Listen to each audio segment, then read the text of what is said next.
同我講下 CUDA 技術啦嚇。CUDA 咧，其實係一種我哋叫做 CUDA 嘅架構。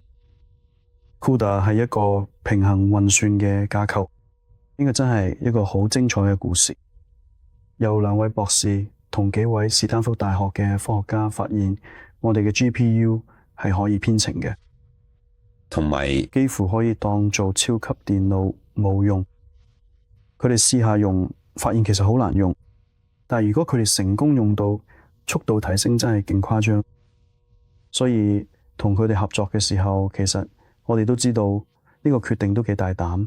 我哋決定大膽一試，令我哋嘅 GPU 變得更加似一個通用處理器，可以用嚟做好多唔同嘅嘢嘅。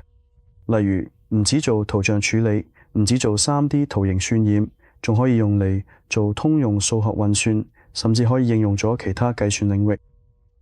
今朝我同幾間唔想公開名嘅公司傾過，佢哋用我哋嘅 GPU 咁做期權風險分析，加速效果有50倍、100倍甚至200倍咁快，比起一大堆 CPU 機櫃組成嘅重集仲要快得多。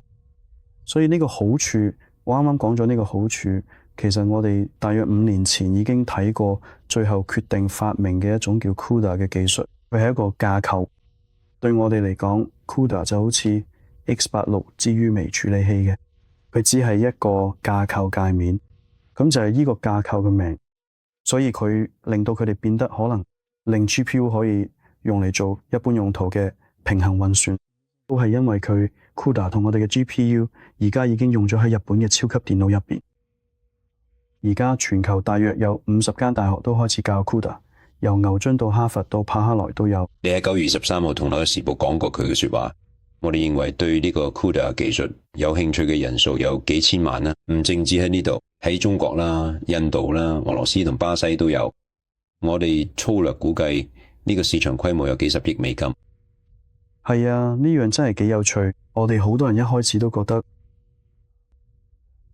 CUDA 可以用嚟應付喺極端嘅運算需求。例如當你需要更高效能嘅時候，其實都真係咁。當你可以令部電腦快100倍，以前要佢哋60個鐘頭，而家只需要幾個鐘頭就搞掂。你知啦，以前做唔到嘅嘢，而家可以即時做到。